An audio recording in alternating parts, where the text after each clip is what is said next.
नमस्कार दोस्तों, कैसे आप सभी लोग। उम्मीद करता हूँ सभी लोग अच्छे होंगे। आज का टॉपिक थर्मल फिजिक्स में हमारे पास है experimental verification of Maxwell's distribution law. देखो प्रीवियस लेक्चर में हमने मैक्सवेल बोल्ट्जमैन डिस्ट्रीब्यूशन लॉ के बारे में पढ़ा था। काफ़ी इंपॉर्टेंट टॉपिक है and different aspects related to Maxwell's law has already been discussed. समझ में चाहिए। आज हम इसका एक्सपेरिमेंटल वेरिफिकेशन देखेंगे। तो एक्सपेरिमेंटल वेरिफिकेशन में को पढ़ने से पहले let's have a quick glance what we will see in throughout this lecture. तो पहले मैं इंट्रोडक्शन देखेंगे कि मैक्सवेल बोल्ट्जमैन डिस्ट्रीब्यूशन लॉ था क्या। ठीक है, then we will see three experiments, Doppler broadening of spectral lines, Stern's experiment, Gertman and co experiment. So these were the three experiments which verified the Maxwell's law. ठीक है, तो हम एक एक करके इन सारे एक्सपेरिमेंट्स के बारे में डिस्कशन करेंगे। समझ में चाहिए। तो ये आज का हमारा टॉपिक है। आपका कोई डाउट हो तो आप मुझे कमेंट बॉक्स में बता सकते हैं। तो देखो लेट अस सी फर्स्ट इंट्रोडक्शन सी। देखो मैक्सवेल बोल्ट्जमैन डिस्ट्रीब्यूशन लॉ हमने पढ़ा है। तो क्या बताता है मैक्सवेल डिस्ट्रीब्यूशन लॉ हमें? तो डिस्ट्रीब्यूशन बताता है किसका? मोलिकुलर स्पीड्स का। समझ में आई बात? क्या बताता है? डिस्ट्रीब्यूशन बताता है मोलिकुलर स्पीड्स का। समझ में आई बात? किस तरीके से मोलिकुलर स्पीड्स डिस्ट्रीब्यूट है। और हम वहाँ से क्या निकालते हैं, जिसको हम प्रोबेबिलिटी डिस्ट्रीब्यूशन भी बोलते हैं। तो हमारे पास एक फंक्शन होता है, जैसे हमने सपोज लिखा एफ ई, इसको हम प्रोबेबिलिटी डेंसिटी भी बोलते हैं, या प्रोबेबिलिटी डिस्ट्रीब्यूशन फंक्शन भी बोलते हैं, या मैक्सवेल डिस्ट्रीब्यूशन फंक्शन बोलते हैं, जो हमें ये बताता है कि जो मोलिक्यूल्स है, ठीक है ना, their speed is between v and v plus d v. समझ में आई बात? तो क्या किस तरीके से डिस्ट्रीब्यूटेड है and how much is the and what is the probability that the molecules will have speed between v and v plus t v. ठीक है, तो ये हमने काफ़ी कुछ डिटेल में समझा है। समझ में आई बात? तो मैक्सवेल डिस्ट्रीब्यूशन लोग क्या बताता है? डिस्क्राइब करता है, डिस्ट्रीब्यूशन डिस्क्राइब करता है स्पीड्स का। ठीक है ना, प्रोबेबिलिस्टिक डिस्ट्रीब्यूशन एक तरीके से, है ना। और किसके लिए वैलिड होता है? आइडियल गैस के लिए वैलिड होता है, थर्मल इक्विलिब्रियम। ये हमने सारी चीज़ें पढ़ी हैं।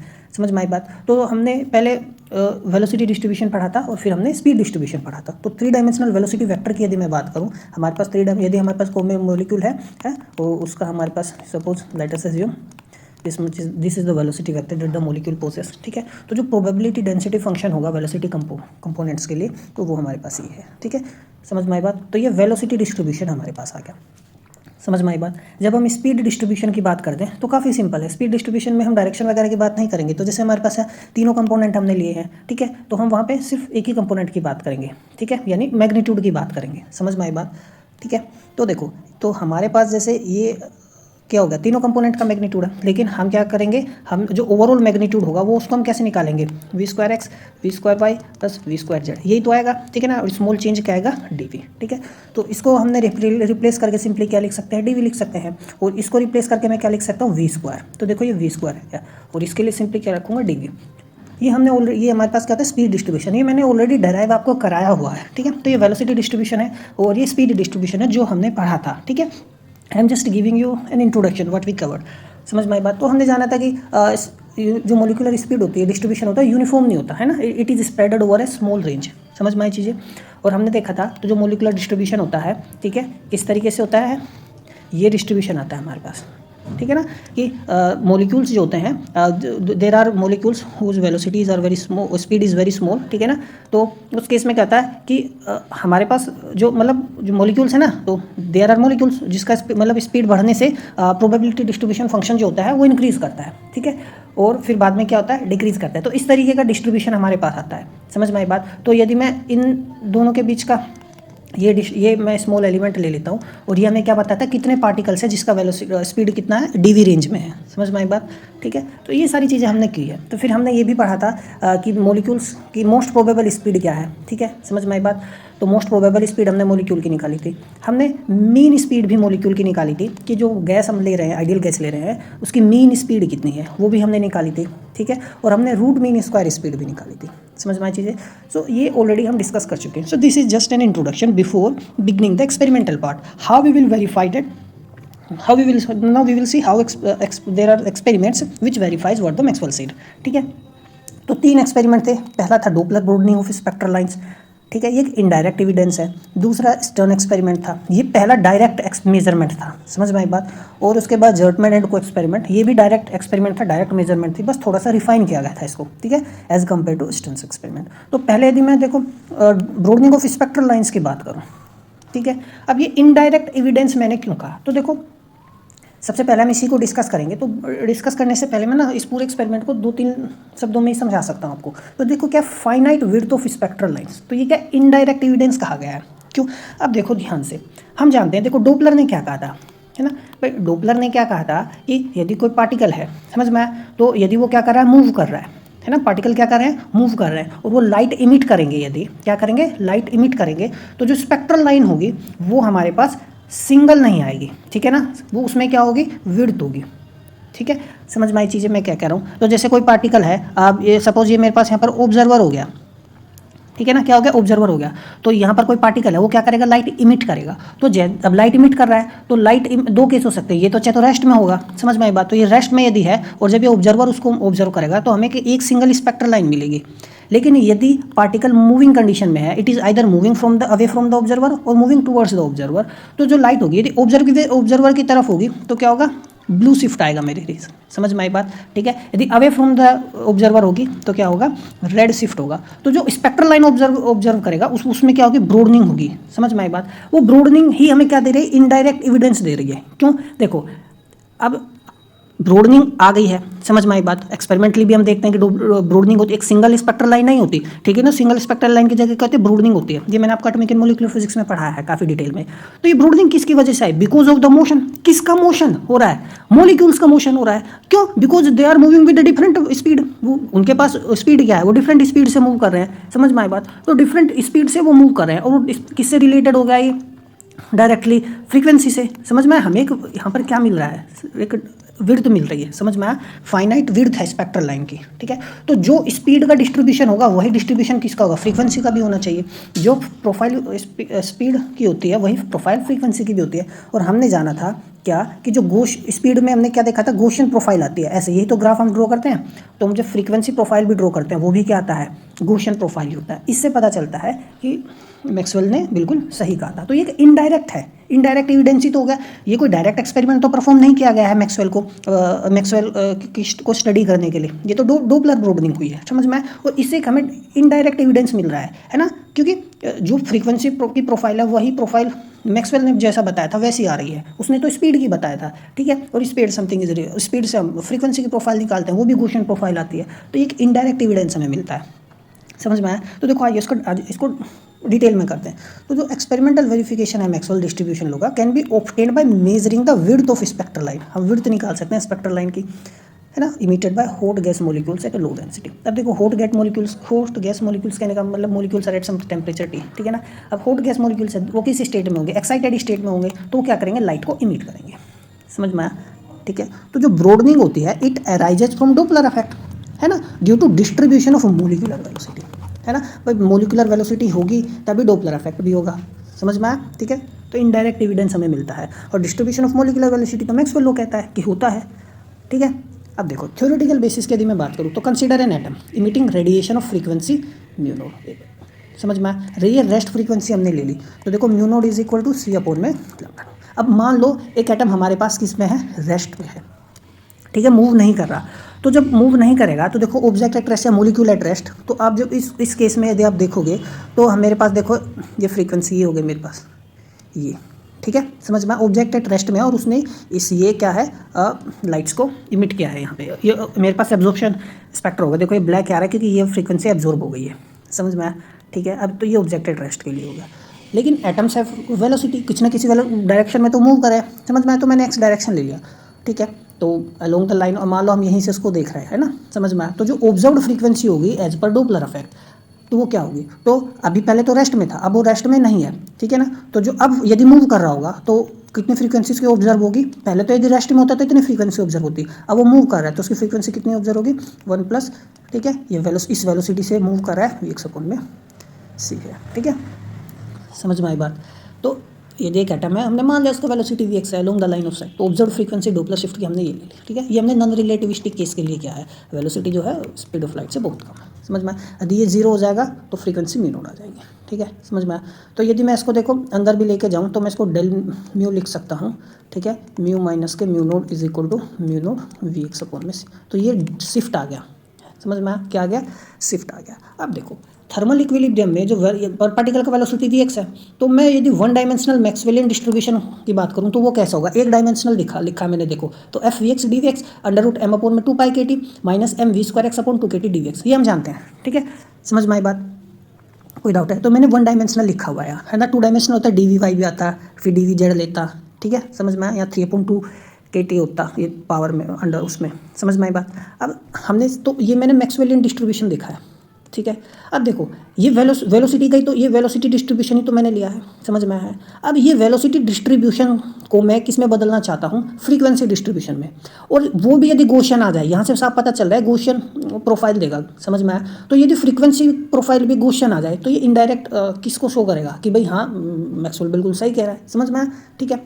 अच्छा तो देखो गॉसियन डिस्ट्रीब्यूशन का मीन कितना है 0 और वेरिएंस कितना है kT/m, ये kT/m इसका वेरिएंस है हमारे पास।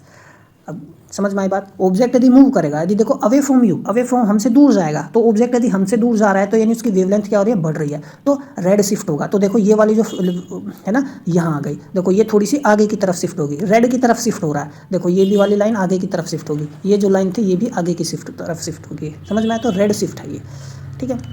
अब देखो स्पेक्ट्रल लाइन प्रोफाइल में हम करते हैं, तो वेलोसिटी के फॉर्म में है ये, तो मैं इसको ये गॉसियन शेप हमें देगा, ठीक है, समझ में आई बात। क्या देगा, गॉसियन शेप हमें देगा। तो हम इसको देखते हैं, वेलोसिटी प्रोफाइल बनाते हैं। तो देखो स्पेक्ट्रल लाइन प्रोफाइल जो होगी, हमने इसको फाई से लिख लिया। ये probability density of observing a photon at frequency mu, ये क्या प्रोबेबिलिटी डेंसिटी, ये क्या है probability density of particle having velocity v x, समझ में आया। तो ये वेलोसिटी जो है डायरेक्टली मैच करेंगे हम इसको फ्रीक्वेंसी से।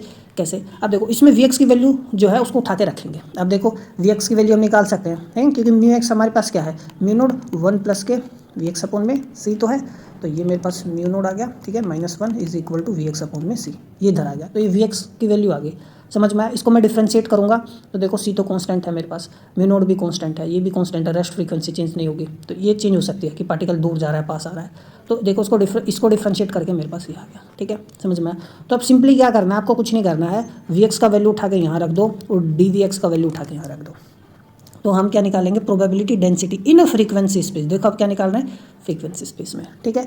तो फ्रीक्वेंसी स्पेस में हम ऐसे लिखेंगे, है ना, वेलोसिटी स्पेस में हम ऐसे लिखेंगे, समझ में आया। अब देखो ये दोनों इक्वल आते, मतलब सेम गॉसियन प्रोफाइल ही आता है। देखो √m/2 kT आ गया हमारे पास, समझ में आया।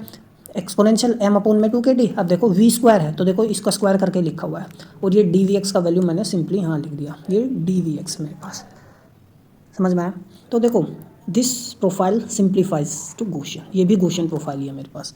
देखो 1/√2 पाई, तो ये kT/m जो है ना मेरे पास, आप यहाँ ध्यान से देखो, ठीक है।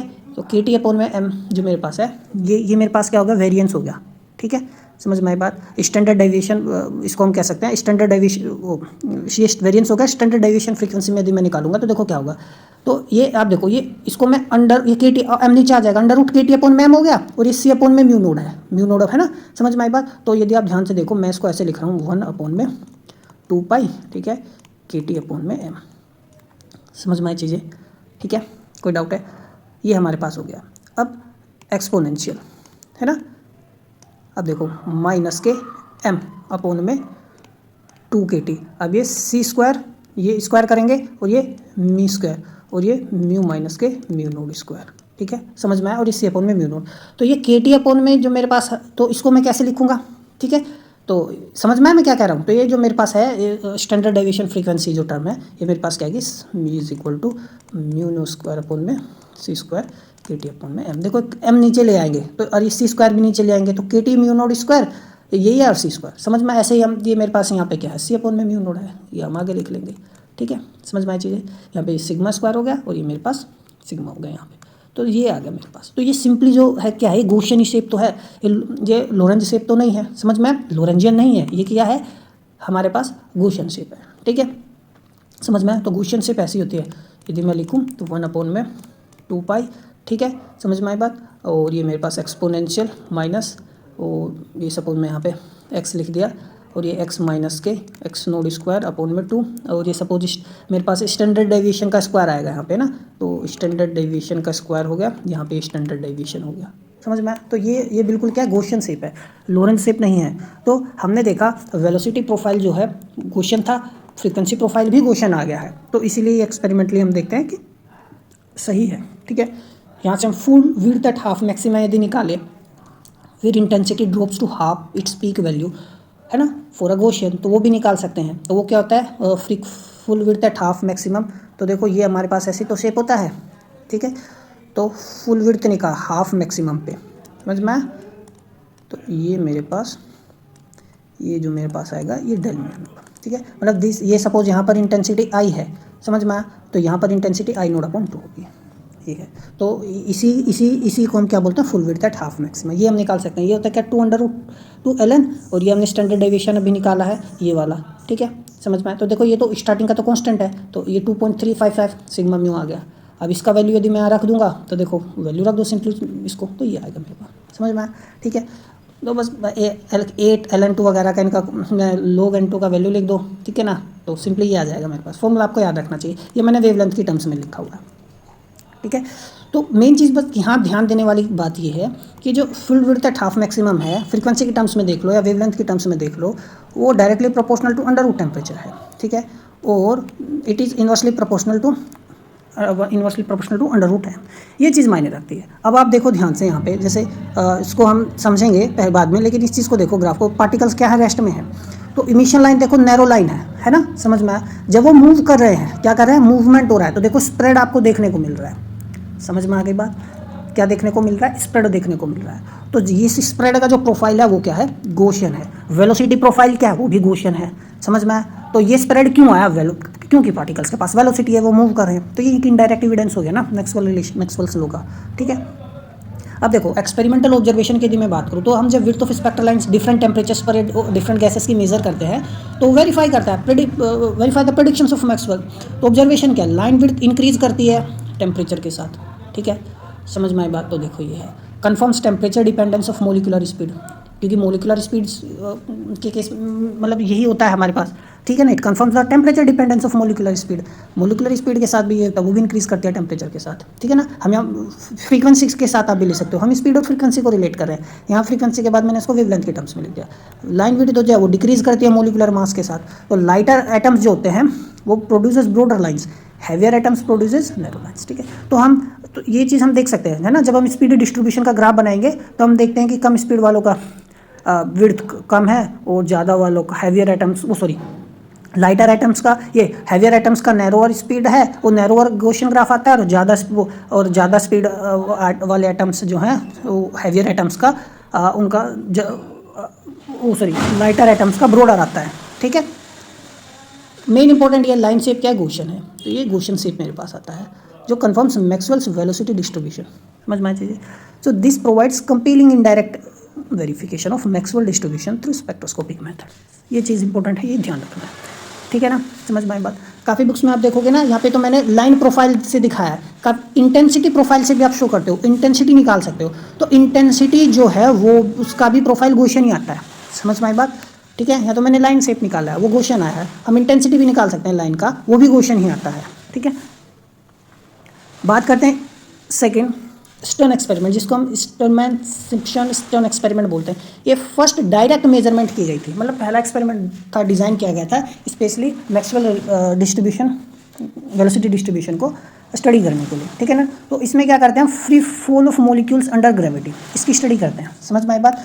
तो free fall of molecules is studied under gravity. उसमें देखो क्या है, अब मॉलिक्यूल्स क्या है, मूव कर रहे हैं, क्या कर रहे हैं, मूव कर रहे हैं। मूव क्यों कर रहे हैं, बिकॉज दे हैव स्पीड, समझ में आई बात।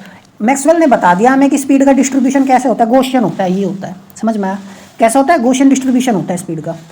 तो इसी एक्सपेरिमेंट ने क्या किया, मॉलिक्यूल्स को फ्री फॉल कराया, ठीक है, और जब देखा कि स्पीड का डिस्ट्रीब्यूशन कैसा आ रहा है, तो उसने बताया वो भी गॉसियन है। डायरेक्ट मेजरमेंट हो गया ये, तो समझ में आया। ये एक्सपेरिमेंट किया ही गया था स्टर्न के द्वारा मैक्सवेल बोल्ट्जमैन वेलोसिटी को डिस्ट्रीब्यूशन को पढ़ने के लिए, स्टडी करने के लिए, समझ में आया। तो देखो हमें करना क्या है, तो एक्सपेरिमेंटल सेटअप में देखो एक सोर्स होगा, तो सोर्स वो का क्या काम होगा, हमें मॉलिक्यूल चाहिए स्टडी करने के लिए, तो मॉलिकुलर बीम देगा। तो हम सीजियम एटम का इस्तेमाल किया था उसने, ठीक है।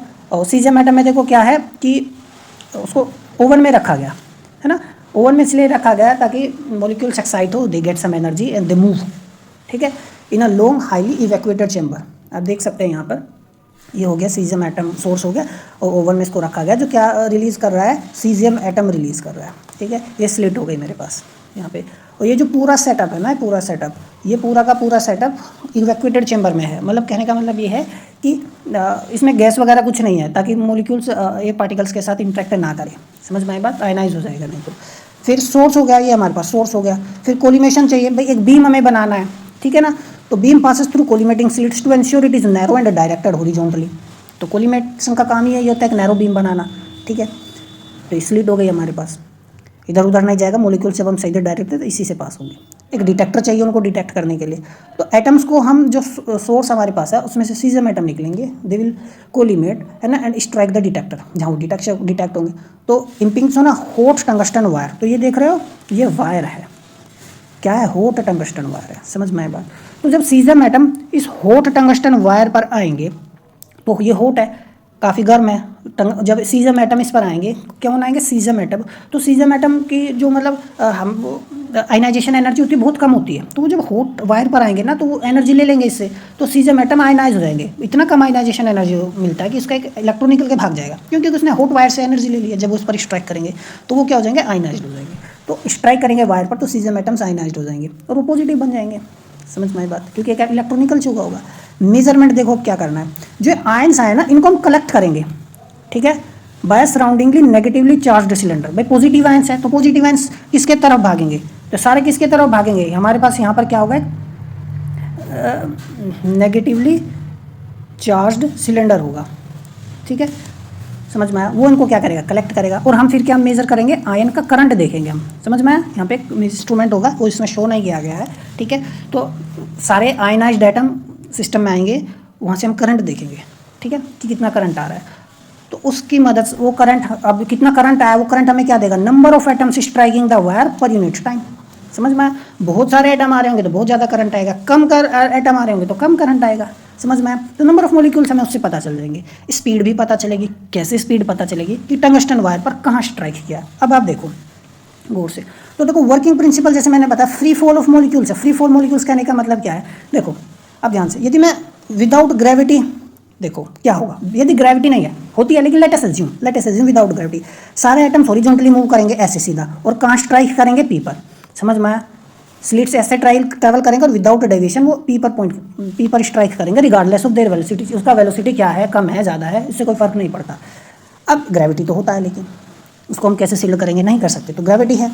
तो ईच एटम जो हॉरिजॉन्टली पास करेगा ना, they behave as a projectile, वो तो होगा क्योंकि ग्रेविटी की वजह से डाउनवर्ड आने की कोशिश करेंगे, समझ में आया। तो देखो यदि एक का वेलोसिटी कितना है, v1 है, तो एक का वेलोसिटी क्या है, v2 है। तो देखो v1 वाला कहाँ स्ट्राइक कर रहा है, p पर, और एक v2 वाला कहाँ स्ट्राइक कर रहा है, p2 पर। तो देखो इसका ये v1 वाला जो है ये ज़्यादा स्पीड होनी चाहिए ना इसकी, तो क्योंकि उसकी कम बेंडिंग हुई है ग्रेविटी की वजह से, और v2 की स्पीड बहुत ही कम है, समझ में, ज़्यादा बेंडिंग उसकी हो गई है, वो कहाँ स्ट्राइक करेगा, p2, समझ में आई बात, ठीक है। ये एक पार्टिकल है जो हमारे पास बहुत ज़्यादा बैंड हो गया, बहुत ही कम स्पीड था इसका, स्लिट से भी पास नहीं हुआ है यहाँ।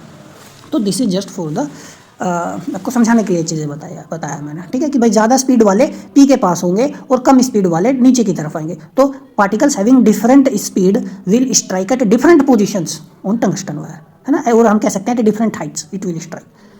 तो जो ओरिजोनटल वेलोसिटी होगी डिटरमाइन करती है कितनी दूर जाएगा, समझ में आई बात, ठीक है। वर्टिकल डिफ्लेक्शन तो होगा ही। अब देखो फास्टर मॉलिक्यूल जैसे मैंने बताया, ठीक है, कम टाइम लेंगे और P1 पर स्ट्राइक करेंगे। स्लोअर एटम्स जो होंगे वो P2 की पोजीशन की तरफ स्ट्राइक करेंगे, ठीक है। अब डिटेक्शन मेथड देखो क्या है। अब जितने भी सीजम एटम्स होंगे वो टंगस्टन वायर पर आएंगे, आयनाइज्ड हो जाएंगे, जैसे मैंने बताया था, क्योंकि सीजम की जो आयनाइजेशन एनर्जी होती है बहुत कम होती है, तो पॉजिटिव बन गए सारे सीजम एटम्स। अब देखो एक तो कहाँ स्ट्राइक कर रहा था, P1 पर, कुछ कहाँ स्ट्राइक P, जो इसको बहुत ही ज़्यादा स्पीड है तो P पर स्ट्राइक करेंगे, जिनका ज़्यादा स्पीड P बहुत ही कम है तो P2 पर, समझ में आया।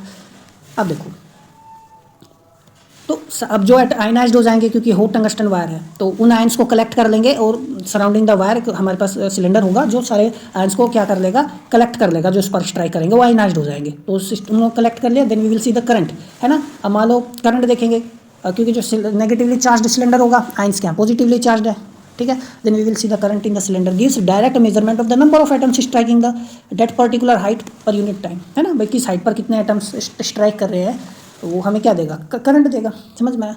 तो डिटेक्टर को यदि हम वर्टिकली मूव करें तो experiments to measure the ion current as a function of vertical height, है ना। भाई हमने सपोज मैंने यहाँ पर डिटेक्टर रखा है P1 पर, है ना, समझ में आई बात। तो मेरे पास यहाँ करंट आयंस आएंगे जिनका स्पीड मैंने देखा, करंट मिल गया मेरे को। फिर यहाँ पर डिटेक्टर रखा, पता चल गया कितने आयंस बहुत तेजी से आ रहे हैं कि even they defy the gravity. P2 पर डिटेक्टर रखेंगे तो यहाँ पर तो स्पीड बहुत ही कम है, तब मैंने करंट देखूंगा, समझ में आया। तो हम डिटेक्टर्स को अप डाउन मूव करके से ना आयन करंट मेजर कर सकते हैं as a function of vertical height, ठीक है ना। और this measurement gives velocity distribution, यही तो वेलोसिटी डिस्ट्रीब्यूशन देगा। अब कैसे, आप कहोगे देखो सपोज यहाँ करंट आया 3 milli ampere, let us assume यहाँ करंट आया सपोज 1 मिली एम्पियर, समझ में आया। अब यहाँ 3 मिली एम्पियर क्यों आया, तो इसका मतलब ऐसे तो यहाँ पर तो वही पार्टिकल पहुँच सकता है जिसकी स्पीड ज़्यादा होगी, तो इसका मतलब 3 मिली एम्पियर आया, तो इसका मतलब ऐसे बहुत सारे पार्टिकल है जिसकी करंट क्या है, वो जिसकी स्पीड बहुत ज़्यादा है, और ऐसे पार्टिकल्स कम है जिनकी स्पीड कम है, क्योंकि उनके से 1 मिली एम्पियर करंट मिल रहा है। तो करंट से हम बता सकते हैं ना पार्टिकल डिस्ट्रीब्यूशन क्या है। अब मान लो यहाँ पे 4 एम्पियर होता, तो इसका मतलब ऐसे पार्टिकल इसकी स्पीड क्या है, कम है, समझ में। और यहाँ पर तो वही पहुँचता है जिसकी स्पीड ज़्यादा होती है, लेकिन पहुँचे ही कम है क्योंकि करंट ही कम मिल रहा है हमें, समझ में। तो करंट से हम क्या बता सकते हैं, स्पीड डिस्ट्रीब्यूशन बता सकते हैं, समझ में। तो हम यदि ग्राफ बनाए ionization current along Y axis and vertical height, ठीक है ना, which corresponds to speed of atoms along the X axis, या मेरे पार्ट क्या हो गया, हाइट ले लेते हैं, समझ में। तो वो डायरेक्ट रिप्रेजेंटेशन देगा वेलोसिटी डिस्ट्रीब्यूशन का, तो वो ये हमारे पास क्या आ रहा है, ये भी क्वेश्चन आ रहा है, समझ में आई बात, ठीक है। तो आप देख सकते हैं ये, तो जो स्मॉल डॉट डॉट से देख सकते हो, और एक्सपेरिमेंटल और जो हमारे पास थ्योरेटिकल है वो मैच कर रहा है, समझ में आई चीज़ें। तो इससे वेरीफाई कर सकते हैं मैक्सवेल बिल्कुल सही कह रहा था, ठीक है ना, समझ में आई बात। ये भी क्या आ रहा है, क्वेश्चन आ रहा है। बाद में बहुत से एक्सपेरिमेंट परफॉर्म किए गए, मिलर और कुछ ने एक्सपेरिमेंट परफॉर्म किया था थीलियम एटम्स के साथ, ये ध्यान रखना एग्जाम में पूछता है, ठीक है। उन लोगों का जो वेलोसिटी डिस्ट्रीब्यूशन था थ्योरेटिकल प्रेडिक्शन से इतना वेरीफाई कर रहा था कि 1% का ही बस डिफरेंस था ऑलमोस्ट, नहीं तो इतना ज़्यादा प्रिसाइज था, ठीक है, समझ में आई बात। थर्ड हमारे पास है जर्टमैन एंड को एक्सपेरिमेंट।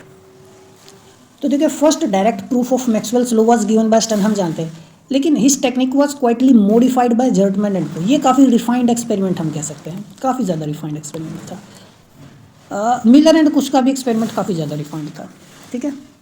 एक्सपेरिमेंटल सेटअप देखते हैं, तो देखो इसमें क्या है, बीम ऑफ बिस्मिथ मॉलिक्यूल्स, ये मेरे पास क्या होगा, ओवन हो गया, ठीक है, और बिस्मिथ मॉलिक्यूल्स हो गए, S1 S2 S3 क्या है मेरे पास, स्लिट्स हैं, ठीक है ना, they are use to collimate the molecular beam, समझ में आया।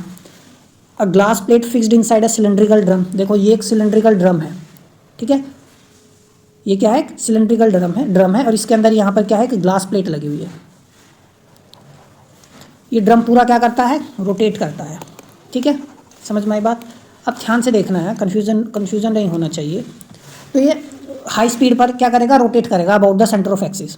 पूरा सिस्टम को हम क्या करते हैं, इवैक्यूएटेड चैम्बर में रखते हैं, यहाँ पे देख सकते हो बाहर निकाल देंगे, एयर मॉलिक्यूल्स वगैरह कुछ भी नहीं होना चाहिए, क्योंकि यदि बिस्मिथ मॉलिक्यूल्स एयर मॉलिक्यूल्स के साथ इंटरेक्ट कर सकते हैं, एक्सपेरिमेंट में हमारे पास क्या होगा, प्रॉब्लम क्रिएट करेगा, ठीक है।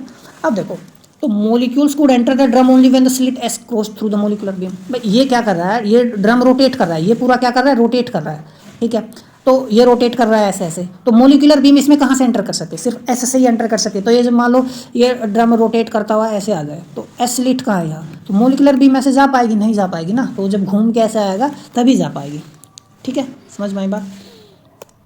तो ये चीज़ें है, ध्यान रखना।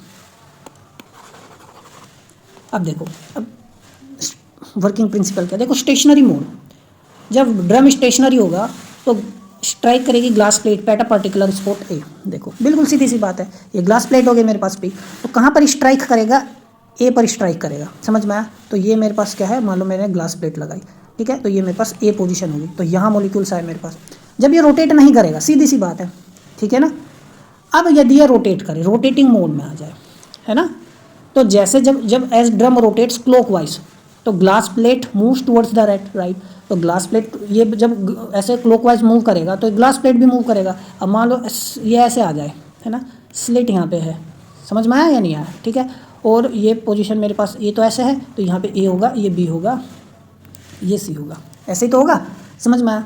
अब ध्यान से देखो, तो जब ये रोटेट करते वक्त यदि इसमें कोई पार्टिकल एंटर करेगा, अब मान लो यहाँ कोई पार्टिकल एंटर कर गया, ये एंटर कर गया, और ये क्या कर रहा है, रोटेट कर रहा है, तो ए तो रोटेट करके यहाँ आ जाएगा और बी यहाँ जाएगा, तो ये ए वाला बी पर स्ट्राइक करेगा ना, समझ में आया मैंने क्या कहा, ठीक है। तो जब ड्रम रोटेट करेगा, plate moves towards the right, तो फास्टर मॉलिक्यूल जो होंगे कहाँ स्ट्राइक, जब बहुत तेजी से जाएंगे वो तो सीधा ए के पास स्ट्राइक करेंगे, जो स्लोअर मॉलिक्यूल होंगे धीरे धीरे वो बी और सी के पास स्ट्राइक करेंगे, समझ में आया। जो स्लोअर मॉलिक्यूल्स होंगे वो यहाँ स्ट्राइक करेंगे बी और सी के पास, क्योंकि ये प्लेट ऐसे मूव कर रही है ना। अब देखो ऐसे बहुत, यहाँ पर मेरे पास ऐसे होता, ठीक है, ये ए है, ये बी है, ये सी। एक पार्ट ऐसा है, ये रोटेट कर रहा है, एक पार्टिकल इतनी तेजी से आ रहा है कि इसकी रोटेशन स्पीड से ज़्यादा स्पीड है, तो सीधा ए पर स्ट्राइक करेगा। एक पार्टिकल बहुत स्लो चल रहा है और ये रोटेट कर रहा है, ये रोटेट करके आ गया, पार्टिकल यहाँ आया, ये रोटेट करके आ गया, पार्टिकल यहाँ आ गया, वो बी पर स्ट्राइक करेगा। ठीक है, समझ में आया? तो फास्टर मॉलिक्यूल्स ए पर रोटेट स्ट्राइक करेंगे, स्लोअर मॉलिक्यूल्स बी और सी के आसपास स्ट्राइक करेंगे। तो this spread of deposit across the plate illustrate velocity separation. भाई हायर स्पीड पार्टिकल यहाँ है, स्लोअर स्पीड पार्टिकल ऐसे है, समझ में आया? तो इसको जब एक्सपेरिमेंटली देखा गया तो यही हमें आप देख सकते हो, ये डिस्ट्रीब्यूशन इसी तरीके का हमें मिला। ठीक है, तो इस तरह पार्टिकल स्ट्राइक के प्लेट पर, यहाँ पर देखो डेंसिटी बहुत ज़्यादा है, तो ये मोस्ट प्रोबेबल पार्टिकल जो है देखो हायर वो है। ठीक है, तो ये बिल्कुल डिस्ट्रीब्यूशन ये है हमारे पास। धीरे धीरे पर वेलोसिटी भी कम होने लगा, पार्टिकल्स भी कम होने लगा है। अब ये देखो, समझ में आया? तो थ्योरेटिकल ये डैश से है और एक्सपेरिमेंटल मेरा डार्क लाइन हो गया। ठीक है, तो डाटा कलेक्शन से हमें पता चल गया ना कि जो डेंसिटी है, ठीक है, और deposit obtained in the rotating drum experiments है ना, it exactly matches the velocity distribution. तो density of deposit across the plate gives direct measure of the velocity distribution of molecules. ठीक है, समझ में आया? वो थ्योरेटिकल एक्सपेरिमेंट की काफ़ी मैच करता है वो। तो ये था हमारा तीनों एक्सपेरिमेंट, समझ में आया चीज़ें? तो मिलते हैं अगले लेक्चर में, तब तक पढ़ते रहिए। नमस्कार।